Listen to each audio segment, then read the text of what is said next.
대한민국 성인 7분 가운데 1명이 당뇨를 앓고 있다. 이게 사실입니까? 네, 사실입니다. 네? 최근에는 또 조사를 해보니까 6명 중에 1명이다 이런 이야기가 나올 정도로 굉장히 많고요. 그리고 그 합병증이 있는 상태로 진단되는 경우도 많이 있는데 그때까지 자기가 당뇨병이 있는지를 모르는 사람이 또 한 3분의 1 정도 될 정도로 아까 소리 없이 찾아온다고 말씀하셨는데 예. 굉장히 그 문제가 되고 있는 질병입니다. 도대체 당뇨가 어떤 병인가? 네. 이게 말 그대로 우리의 있다. 소변에 당이 있다 그런 예, 얘기입니까? 정확합니다. 그러니까 소변에 당이 있는데 소변에 당이 있으려면은 혈액 중에 포도당 농도가 올라가 있어야 돼요. 그래서 정상보다 높으면 소변으로 빠져나오게 되는데 그래서 당뇨병이라고 이렇게 부르고요. 기원 5세기경에 인도에 화타와 편작이라고 불리는 의사들이 있어요. 유명한 네네네. 사람이. 이분들이 당뇨 환자의 소변을 처음으로 찍어 먹어봤어요. 예. 달더라. 그래서 당뇨병이라는 말이 생겼거든요. 그분들이 찍어 먹어보면서 예, 예. 실제로 변이 좀 달다. 소변이. 소변이 네. 변이 아니고 변을 찍어 먹기는 큰 용기가 소변이 필요해요. 예. 작은 변이. 당뇨병도 하나의 병이 아니라 1형 당뇨병, 2형 당뇨병, 임신성 당뇨병, 특이형 당뇨병 이렇게 네 가지로 구분을 하고 있습니다. 당뇨병도 이렇게 여러 가지가 좀 있네요. 예, 여러 가지가 있습니다. 아니 그렇다면 이게 저 당뇨의 증상들 어떤 네. 게 좀 있습니까? 증상은 굉장히 다양한데요. 이 혈액 중에 포도당 농도가 높으면 소변으로 빠져나오는데 예. 포도당은 물귀신 같은 그런 게 있어요. 혼자는 못 나가고 물을 끌고 나갑니다. 그러면 소변량이 많아지고요. 소변을 자주 보지요. 그리고 먹었는데 소변으로 나가버리니까 허기지죠. 허기지죠. 자꾸 먹으려고 그러고. 그리고 물을 또 많이 마시게 되는. 또 물을 예, 이걸 우리가 삼다증이라 그래서 다뇨, 다음, 다식 이렇게 부르고 있고요. 그리고 체중이 잘 먹는데도 빠지는 그런 증상이 있습니다. 그러니까 요즘에는 저보다도 후배들이 있거든요. 막 30대 초반 친구들. 네. 이 친구들도 당뇨 아니 증상이 있다고 하더라고요. 진짜 우리 조셉도 네. 지금 얘기한 대로 사실은 요즘 20, 30대 젊은 분들도 네. 당뇨가 있다고 하더라고요. 젊을 때 당뇨병에 걸리면 오랜 기간 고혈당에 노출되면서 시력 상실이나 콩팥병 등 합병증 발생 위험도 그만큼 커진다는 겁니다. 예, 과거에는 성인병이라 그래서 네. 되게 40, 50대에 생기는 병이라고 맞아요, 맞아요. 했는데 요즘은 20대, 30대, 그 10대에서도 이제 소아당뇨. 당뇨가 생기는데 진짜요? 2030의 당뇨병은 최근에 아주 급증을 하고 있습니다. 그래서 20대는 40% 정도 과거 10년 전보다 증가됐다. 그리고 30대는 과거 10년 전에 비해서 한 30% 정도 증가되었다고 하기 때문에 큰 문제가 되고 있습니다. 이게 특히 당뇨가 무서운 게 또 합병증. 맞아요. 맞아요. 이게 어떤 합병증이 있습니까? 제일 대표적인 것이 눈, 망막에 이제 실핏줄이 터진다든지 해서 눈이 잘 보이지 않게 되거나 실명하게 되는 경우가 있고요. 그다음에 콩팥, 콩팥에 문제가 생겨서 이제 투석을 하거나 신장 이식을 받아야 되는 그런 일도 잘 생기고 신경의 합병증이 생기는 수가 있고요. 그 외에 심혈관 질환이라 불리는 그 심장에 있는 관상 동맥 질환, 그 뇌혈관 질환, 그리고 말초 동맥 질환 이런 합병증들이 잘 생깁니다. 합병증 얘기 들으니까 갑자기 또 가슴이 예. 철렁 내려앉는 게 이게 막 이게 아니 이게 어떤 증상이 있을 때 당뇨를 의심할 수 있는지 한번 체크를 한번 해보도록 하겠습니다.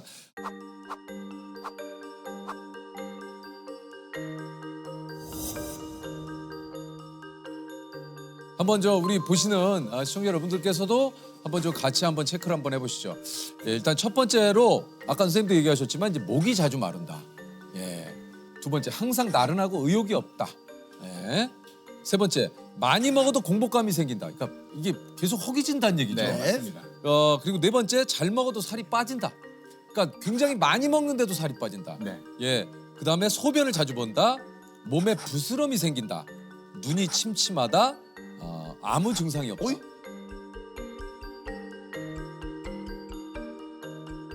아무 증상이 없는데도 이거 체크해야 됩니까? 건강 검진을 많이 받으시거든요. 특히 우리나라에서는. 그렇죠, 그렇죠. 그래서 검사 결과 혈당이 높다라고 해서 찾아오시는 분들이 대부분입니다. 네. 아무 증상 없이 오시는 분들이 더 많습니다. 아. 네. 당뇨가 유전이다. 예, 이런 얘기가 또 있지 않습니까? 이게 이제 우리 부모님이 당뇨라 난 좀 조심해야 돼 이런 얘기들도 좀 주변에서 많이 하시고 어떻습니까? 이게 100% 유전입니까? 우리 당뇨병 중에서 제일 많은 거는 2형 당뇨병인데 2형 당뇨병 같은 경우는 부모님 한쪽이 당뇨병이 있으면 내가 당뇨에 걸릴 위험이 2배가 증가가 돼요. 그리고 두 분이 다 당뇨가 있으면 거의 한 4배 정도까지 증가될 수 있기 때문에 유전적인 성향은 강하다라고 말할 수 있고요. 하지만 조선시대나 지금이나 우리 유전자는 크게 변하지 않았어요. 과거에도 당뇨병 관계된 유전자가 있었는데 당뇨가 없었기 때문에 환경적인 요인이 강하다. 이전에는 다 걸어 다녔는데 지금은 자동차를 이용하고 계단도 에스컬레이터나 맞아요. 엘리베이터를 이용하잖아요. 심지어 헬스클럽 가면서도 에스컬레이터 타고 올라가세요. 네, 그런 건물 그렇기 있죠. 때문에 확실히 당뇨는 팔자가 아니라는 거죠. 환경적 요인이 강하고 권총의 비율을 든다면 우리가 당뇨병 유전자를 가지고 있는 사람은 총알이 장전이 돼 있는 사람이에요. 당뇨병 유전자가 없는 사람은 그 총알이 장전이 안 돼 있고 하지만 방아쇠를 당기는 거는 본인입니다. 그러니까 식이욕, 식이요인 그리고 운동을 잘 안 하게 되는 그런 생활 습관에 따라서 그 방아쇠를 당기는지 아니느냐가 결정되기 때문에 우리가 뭐 집안에 당뇨병이 있다고 해서 너무 실망하지 마시고 잘 노력하시면 방아쇠를 안 당길 수가 있는 거죠. 코로나19 확산으로 활동량이 줄고 배달 음식 등 기름진 음식 섭취가 늘어나며 비만 인구가 늘어난 게 큰 영향을 미친 것으로 보입니다. 아니 그러니까 이제 당뇨와 또 비만의 또 좀 이 연관성 네. 어떻습니까?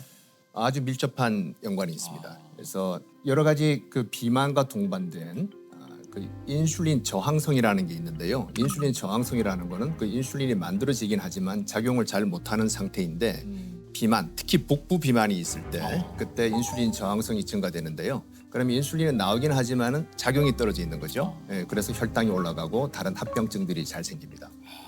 마른 사람은 또 그렇다고 당뇨병에 안 걸리느냐? 이건 어떻습니까? 비만은 인슐린 작용의 문제인 인슐린 저항성과 관계되고 마른 사람이 생기는 당뇨병은 인슐린 분비가 잘 안 되는 거예요. 그렇기 때문에 마른 사람임에도 불구하고 당뇨병은 생길 수는 있습니다. 네. 그러니까 마른 사람이라고 해서 나는 뭐 당뇨, 뭐 몸 체중 관리 잘하고 있어 해서도 이게 또 방심하면 안 되는 거군요. 네. 이게 좀 그 당뇨를 피할 수 있는 한편으로는 또 좀 잘 다스릴 수 있는 식습관 이게 좀 어떤 음식을 좀 먹어야 됩니까? 그 식이 습관에 대해서 꼭 당뇨병 환자가 아니라도 저한테 물어보시면은 3가지 정도를 이야기를 합니다. 첫 번째는 이 음식의 재료를 알 수 있는가. 그 말은 뭐냐면 가공식품 같은 경우는 뭘로 만드는지 잘 모르잖아요. 모르죠. 그런데 신선한 재료로 지금 만든 음식은 다 재료를 알 수가 있습니다. 그래서 신선한 음식을 먹자는 이야기고요. 둘째는 총천연색의 식단을 가지자. 청천연세계 식단. 예, 그러니까 미국 그 심장 학회에서는 eat more colors. 그래서 색깔을 더 많이 먹으라라고 하는데 이 그 식판에 놓여 있는 음식들의 색깔이 다양하면 골고루 먹고 있다는 거예요. 다양하게 먹어라.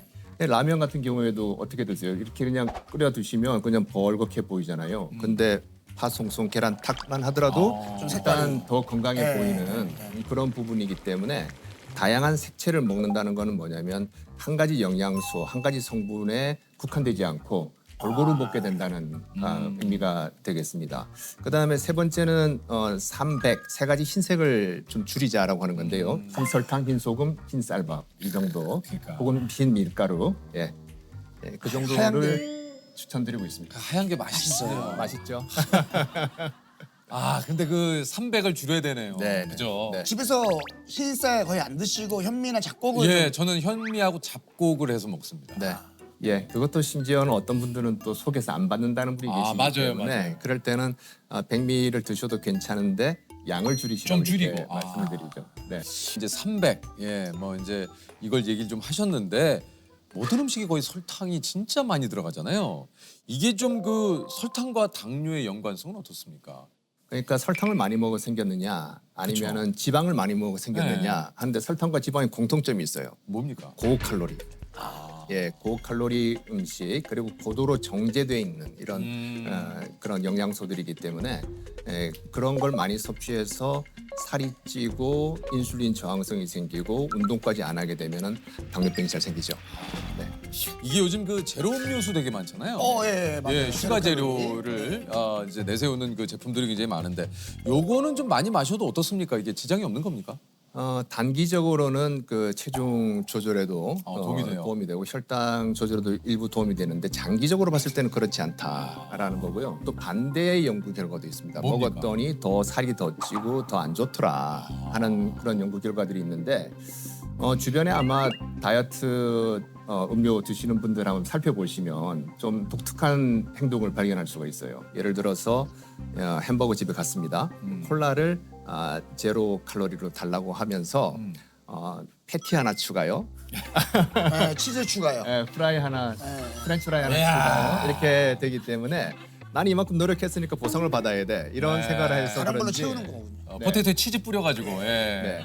네. 그러니까 건강을 위해서 설탕을 좀 줄이기 위해서 제로 음료를 찾지만 그거보다 더 많은 음식을 시켜서 이 제로를 선택한 의미를 퇴색시키니까 네. 별 의미가 없다. 그러면은 이제 가끔 이제 주류, 그러니까 술을 즐기시는 분들 중에서도 네. 뭐 이런 얘기들이 있거든요. 와인은 당이 많이 들어가 있는 그 술이고 네. 상대적으로 뭐 증류주는 좀 당이 적게 들어가 있다. 네. 뭐 그런 얘기 있잖아요. 뭐 맥주. 그럼 그나마 추천하신다면 어떤 게 좀 괜찮습니까? 술이 알코올로 돼 있잖아요. 네. 알코올은 지방 다음으로 칼로리 밀도가 높은 지방은 9kcal, 탄수화물은 4kcal인데 술은 7kcal예요. 꽤 높아요. 술이 칼로리가 그렇게 높아요? 높습니다. 그런데 영양소는 없고 칼로리만 있기 때문에 우리가 공허한 칼로리 이렇게 부르거든요. 술은 공허한 칼로리야 그러면 칼로리만 있고 영양소가 다른 영양소가 없다는 겁니다. 뭐 비타민, 미네랄 등등등 이런 게 없이 칼로리만 있다. 칼로리 폭탄이다 이렇게 보시면 되기 때문에 아니 이것도 좀 궁금합니다. 식후에 과일을 꼭 드시는 분이. 맞아요. 그게 또 위험하다는 얘기도 또 있던데. 아니 그러니까 이제 과당도 상당히 이게 어쨌든 당이기 때문에 좀 위험하다는 얘기가 네. 많은데 요거 네. 좀 어떻습니까? 뭐 과일 드시는 거는 좋은 부분인데요. 그렇죠. 근데 그 한 가지 주의할 부분이 뭐냐면 과거의 과일과 지금 현재의 과일을 한번 생각해 보시면 당도가 무지하게 높아졌어요. 제가 어릴 때는 수박 설탕에 찍어 먹었던 일이 많이 있었는데 요새는 맞아. 그냥 먹어도 충분한 정도로 당도가 요즘 진짜 높잖아요. 예, 그렇게 개량이 된 거죠 품종이. 그렇기 때문에 너무 많은 양을 섭취하시는 것은 곤란하다. 그렇게 생각하고 있고요. 당뇨병 환자들께서는 혈당을 측정해보고 그 양을 가늠하시면 돼요. 드시지 말라는 게 아니라. 그래서 일반적으로는 그 음식점에 가셔서 식사하고 나올 때 후식 나오잖아요. 그 정도. 뭐 그 정도 드시는 거는 큰 무리는 없는 것 같습니다. 과일은 적당하게 섭취를. 그러니까 모든 게 과일이건 뭐건 과한 게 조금 문제지. 이 적당하게 섭취하는 건 좋죠. 아까 얘기했죠. 총천연세계. 과일이야말로 총천연세가 아닙니까? 맞습니다. 적당하게 먹는 거죠. 그러니까 이게 형 뭐가 어렵냐면 네. 적당하게 식사하시잖아요. 그렇죠. 그럼 저는 적당한 식사가 그러니까 예를 들면 제 스스로가 저는 먹다가 이제 이 정도면 좀 잘 먹은 것 같은데가 적당한 것 같은데. 그거는 물리적인 포만감이에요. 아, 예, 우리는 생화학적인 포만감을 느껴야 되는데 천천히 드시면 알아서 그만 해주는데 빨리빨리 드시면 이게 물리적으로 부풀다가 이거 안 되겠네? 그 포만감으로 멈추게 되시면 살이 많이 찝니다. 어렵다. 네, 아유 너무 어렵다. 아니 근데 이제 밥을 먹는 순서만 바꿔도 이게 혈당 수치를 낮출 수 있다. 네. 생선이나 육류를 먼저 먹고 밥을 먹은 경우와 밥을 먼저 먹고 생선이나 육류를 먹게 했더니 생선이나 육류를 먼저 먹고 나서 밥을 먹은 경우에는 혈당이 덜 올라가는 겁니다. 그러니까 탄수화물 섭취를 뒤로 미루시게 되면 똑같은 음식을 먹더라도 혈당은 덜 올라갈 수가 있습니다. 근데 이제 우리의 식습관은 이제 밥하고 같이 이제 생선과 하고 예. 같이 먹어야 되는데. 허겁지겁 빨리 먹게 되면 그렇게 예. 되는 거라서 그 반찬을 좀 맛보시고 그다음에 천천히 이제 밥을 드시게 되면 도움되지 않을까 이게 싶습니다. 그러니까 이제 그 코스처럼 그러네요. 먼저 샐러드가 나오고, 나오고. 그러니까 혈당 수치를 천천히 올리는데 네. 탄수화물부터 먹으면 혈당 수치를 확 올려놓고 시작을 하니까. 그렇죠. 아. 그래서 제 환자 중에 어떤 분은 그 코스를 드시는 순서대로 가면 좋긴 좋은데 처음에 식전 빵을 주는 데가 있어요. 맞아요, 맞아요. 그건 나중으로 미루는 분들 그걸로 또 계세요. 배 채우죠. 아. 예. 빵 좀 더 주실래요? 네, 죄송합니다. 빵 주시고 네. 먹고. 잼에다 찍어 먹고. 예. 네. 빵 추가됩니까? 네. 야, 근데 진짜 맛있는 게 너무 많아서. 저희가 오늘 그 당뇨에 관한 속설들이 굉장히 좀 많습니다. 이 사실은 그래서 OX로 한번 좀 요거를 한번 준비를 해봤거든요. 당뇨에 가장 안 좋은 음식은 밥, 전분, 감자, 쓰리 콤보의 카레다.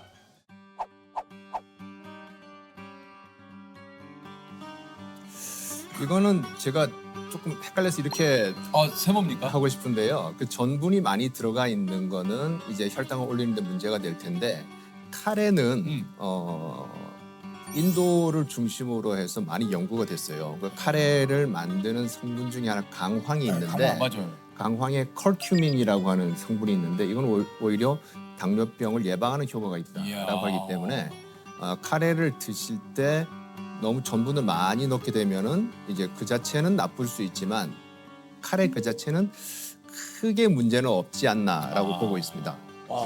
왜냐면 술 먹고 그 다음날 카레가 해장에 되게 도움이 많이 되거든요. 그게 그 강황이 들어있어가지고. 해장에 대해서는 제가 연구를 죄송합니다. 조셉이 좀 그 식당을 많이 다니기 때문에 네네. 카레식 전문 식당 갔었어요? 뭐 카레 전문 식당 가면 숙취해서 그러기보다 이제 강황이 몸에 좋다. 당황이 네, 몸에 당황. 좋다. 다음입니다. 가족력이나 비만 없이 갑작스럽게 발달한 당뇨는 췌장암의 신호이다. 오? 네. 예, 맞습니다. 특히 연세 드신 분들 중에서 특별히 가족력도 없고 그동안 당뇨병의 위험 신호가 없었는데 갑자기 발생한 당뇨인 경우에 아주 일부가 췌장암인 경우가 있습니다. 그래서 저희도 그런 환자분들이 왔을 때 제일 긴장을 하게 됩니다. 이게 가족력도 없고 아무 문제가 없던 분이 갑자기 당뇨가 생기면 네. 췌장은 잘 보이지도 않아가지고 이게 잘 안 그러니까요. 보여요. 네. 숨어있기 때문에. 초음파를 대도 잘 안 보일 수 있어요. 네. 특히 비만한 분들은 이 췌장이 위장 뒤에 등 쪽에 바짝 붙어 있거든요. 그래서 초음파를 갖다 대도 잘 안 보이는 경우가 많이 있습니다. 아이고. 다음은요. 당뇨는 치매를 불러일으킨다. 네, 뭐 인과관계가 있다는 건 아니고 어떤 연관성이 있다는 건데요. 그러니까 치매가 뭐 인구 1000명당 9명 정도 생긴다면 당뇨가 있는 분들은 1000명당 10명 정도 생기는 그런 정도의 위험이라 보시면 되고요. 이 두 가지가 발병 메커니즘이 좀 비슷한 부분이 있고 그다음 또 하나는 뭐냐면 당뇨 환자들 중에서 혈당 조절을 너무 철저히 하다 보니까 저혈당이 생길 수가 있는데 그러면 우리 뇌 세포가 조금 손상을 받게 됩니다. 네, 그렇기 때문에 저희가 그 연세가 있으신 당뇨병 환자들 볼 때는 너무 철저하게 해서 저혈당이 생기는 수준까지는 가지 않는 거를 또 목표로 삼고 있습니다. 네네네.